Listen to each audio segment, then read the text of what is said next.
திருச்சிற்றம்பலம். தென்னாடுடைய சிவனை போற்றி, எந்நாட்டவர்க்கும் இறைவா போற்றி. அனைவருக்கும் வணக்கம். நாம இன்னைக்கு பார்க்கக்கூடிய பதிவு என்னன்னு பாத்துட்டீங்கன்னா, புரட்டாசி மாத பலன்களை பத்தி தான் பார்க்க போறோம். அதற்கு மேலே என்னுடைய சேனலை சப்ஸ்கிரைப் பண்ணிக்கோங்க.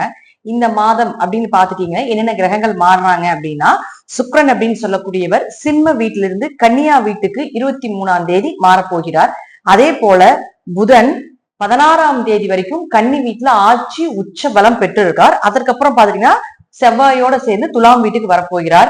சூரியன் புதன் சேர்ந்து புதாத்திய யோகத்தையும், சுக்கிரனும் கேதுவும் சேர்ந்து உங்களுக்கு பெண் சாப அமைப்பைகளையும், அதே போல புதனும் செவ்வாயும் சேரும் பொழுது உங்களுக்கு மிகப்பெரிய ஒரு வளர்ச்சியும் கொடுக்கக்கூடிய ஒரு கிரக சேர்க்கைகள். இது பொதுவாகவே நடக்கக்கூடிய ஒரு கிரக சேர்க்கைகள். இதுல இப்போ ஒவ்வொரு ராசிக்கும் எந்தெந்த மாதிரி விஷயங்கள் என்னென்ன மாதிரி நடக்க போகுது அப்படிங்கறத நம்ம முழுமையா பார்க்கலாம். மீன ராசிக்குண்டான புரட்டாசி மாத பலன்களை பத்தி பார்க்கலாம். மீன ராசி இயற்கையாகவே மீன ராசிக்கு ஜென்ம சனி போயிட்டு இருக்கிறதுனால நீங்க இந்த 2.5 வருஷம் என்ன மாத பலன்கள் வந்தாலும் சரி, வருட பலன்கள் வந்தாலும் சரி, கிரக சூழ்நிலைகள் எப்படி இருந்தாலும் சரி, ஜாதகத்துல தசாபுத்திகள் என்னவோ அதற்கு தகுந்த மாதிரி வழிபாட முதல்ல பண்ணிக்கோங்க. 2வது, எந்த விஷயமாக இருந்தாலும் ஒரு முறைக்கு பல முறை யோசிச்சு பண்ணுங்க.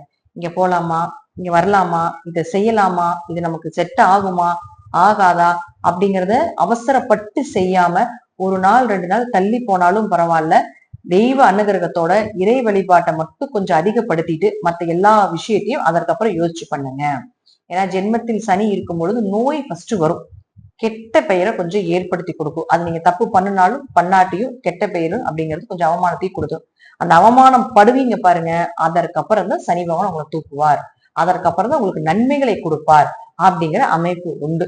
தொழில்ல நல்ல வளர்ச்சியை கொடுப்பார், நிறைய விஷயத்த கத்துக் கொடுப்பார் அப்படிங்கிற அமைப்பு உண்டு. அதனால ஏதாவது ஒரு வழியில உங்களுக்கு சின்ன சின்ன அவமானங்கள் வரும் பொழுது இறைவனுடைய கையை பிடித்து கொண்டு செல்லும் பொழுது பெரியதாக வரக்கூடியது சிறியதாக செல்லும் அப்படிங்கிறத அமைப்பு. அடுத்தது செவ்வாய். செவ்வாயை பொறுத்த வரைக்கும் 2 மற்றும் 9ஆம் அதிபதியான செவ்வாய் இருக்கக்கூடிய வீடு அப்படின்னு பாத்தீங்கன்னா 8ஆம் வீட்டுல போய் இருக்காரு. 2 கூடையவர் 8ஆம் வீட்டில் போய் இருந்தா திடீர்னு ஏதாவது ஒரு வருமானங்கள் வரும். ஏதாவது வெளியே பணம் சிக்கிட்டு இருக்குது, அது வரமாட்டேங்குது அப்படின்னாலும் இந்த காலகட்டங்கள் அதை மூவ் பண்ணுங்க, கண்டிப்பாக பண வரவு அப்படிங்கிறது உண்டு. 2-8 தொடர்பு ஏதாவது ஒரு வழியில பாத்துட்டீங்கன்னா பேச்சுலாம் வந்து ரொம்ப கவனமா பேசணும். யாருக்கிட்ட பேசுறீங்களோ அந்த இடத்துல எல்லாம் கொஞ்சம் கவனமா பேசிக்கணும். ஆனா இருப்பினும் 2-8 தொடர்புங்கிறது கொஞ்சம் பண வரவுக்கு ஒரு நல்ல புழக்கத்தை கொடுக்கக்கூடிய ஒரு பண அமைப்பாக இந்த மாதம் உங்களுக்கு இருக்கும். அப்ப அவரே உங்களுக்கு 9ஆம் அதிபதியாகி 8ல இருக்கிறதுனால கொஞ்சம் தந்தைக்கு கொஞ்சம் மருத்துவ செலவுகள் செய்ய வேண்டிய ஒரு சூழ்நிலைகள் வரும். அதனால தந்தைக்கு உங்களுக்கு கொஞ்சம் வாக்குவாதங்கள் கூட வரலாம். இதுல ஏதோ ஒரு தந்தைக்கு உங்களுக்கு ஒரு மனக்கசப்புகள் ஏற்படுறதுக்குண்டான வாய்ப்புகளையும் ஏற்படுத்தி கொடுப்பார். கொஞ்சம் அதுல மட்டும் கவனமா இருந்துக்கோங்க. அடுத்தது சுக்கிரன். சுக்கிரனை பொறுத்த வரைக்கும் 3 மற்றும் 8ஆம் அதிபதியாகி 6ஆம் வீட்டுல கேதுவோட இருக்கார். 3 கூடையவர் 6ல் இருந்தாலும் 8ஆம் அதிபதி 6ல் இருந்தாலும் கொஞ்சம் உங்களுடைய அண்ணன் தம்பி கூட பிறந்தவங்ககிட்ட கொஞ்சம் கவனமா இருங்க. தேவையில்லாத அவங்க மூலமாக ஒரு பிரச்சனைகள் வரும். 6ஆம் இடத்தில் கேது சுக்கிரன் இருந்ததுன்னா வேலை செய்யக்கூடிய இடத்துல ஆண்களாக இருந்தால் பெண்களிடமும், பெண்களாக இருந்தால் ஆண்களிடமும் கவனமா இருங்க. ஏன்னா 6ஆம் இடம் தான் வேலையை சொல்லக்கூடிய ஒரு இடம். உங்களுக்கே தெரியாம உங்களை பத்தி அங்க பேசிட்டு இருப்பாங்க, உங்களை பத்தி அங்க சொல்லிட்டு இருப்பாங்க.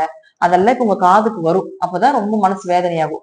அதே போல பாருங்க, உங்களுடைய மேல் அதிகாரிகள் வந்து ரொம்ப நல்லா பேசிட்டு இருப்பாங்க. திடீர்னு பாத்துட்டீங்கன்னா இப்ப உங்களை வேலையை விட்டே தூக்க வேண்டிய ஒரு சூழ்நிலையில கூட கொண்டு வந்து விட்டுருவாரு.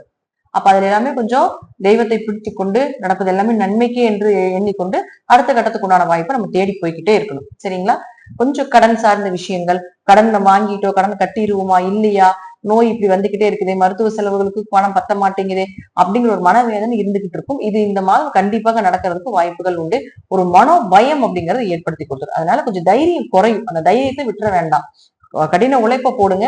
நமக்கு நல்ல நேரம் இது முடிஞ்சதுக்கு அப்புறம் வரும் அப்படிங்கறத மட்டும் ஞாபகத்தை வச்சுக்கிட்டு நீங்க தைரியத்தை விட்டுட்டு, தைரியத்தை மட்டும் விடாம மனோபலத்தோட நீங்க ஒவ்வொரு விஷயத்தையும் போராடினீங்கன்னா நிச்சயமாக அடுத்த கட்ட பாதை அப்படிங்கிறது உங்களுக்கு நல்லா இருக்கும்.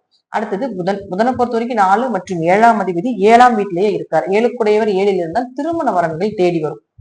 வீடு சார்ந்த பிரச்சனைகள் இருந்தா அதெல்லாமே விலகும். வீடு ஏதாவது ஒண்ணு இடமாற்றம் பண்றீங்க, வீடு மாற்றம் பண்றீங்கன்னா அதெல்லாம் நல்ல அமைப்பா இருக்கும். ஒரு சொத்து வாங்கக்கூடிய ஒரு அமைப்பையும் கூட இந்த மாசம் நீங்க யோசிச்சு அதை பண்ணலாமா அப்படிங்கறது எல்லாமே பண்ணிட்டு இருப்பீங்க.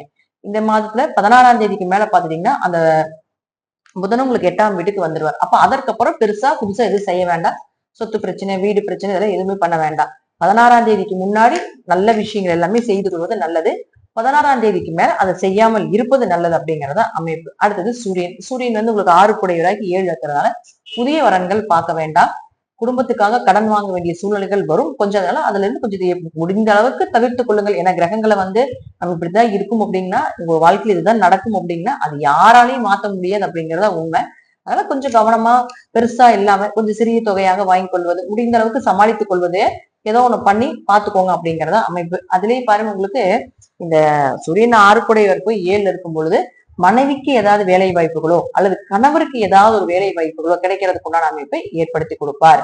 கொஞ்சம் குடும்பத்துக்கான தேவைகளுக்காக கொஞ்சம் கடன் காசு வாங்க வேண்டிய அமைப்பு உண்டு. பட் பெருசா ஒன்றும் பயப்பட வேண்டிய அவசியங்கள் இல்லை. குரு அப்படின்னு சொல்லக்கூடிய 4ஆம் வீட்டுல இருக்கிறதுனால கொஞ்சம் மனசு என்னதான் பிரச்சனைகள் இருந்தாலும் மனசு கொஞ்சம் தெளிவு இருக்கும். நீங்க இல்லைனாலும் நீங்க தெளிவை ஏற்படுத்தி கொள்ளுங்கள் அப்படிங்கிறது அமைப்பு. என்ன ஜென்மசனிக்குள்ள எல்லா பக்கம் லாக் ஆயிருக்கு, என்ன பண்றதே தெரியல அப்படிங்கிற அமைப்பை தான் கொடுத்துருக்கும். இருப்பினும் கொஞ்சம் கொஞ்சம் அப்படியே கடந்து கொண்டு போறது என்பது ஒரு சிறப்பான விஷயமாக இருக்கும். மீனத்துக்கு இயற்கையாகவே தெய்வத்தினுடைய அனுகிரகம் பெற்ற ராசி அப்படிங்கிறது மீனம். அதனால முருகனுடைய வழிபாடு செய்யும் பொழுதும் உங்களுக்கு ஓரளவுக்கு நன்மைகளை நிச்சயமாக ஏற்படுத்தி கொடுப்பார்.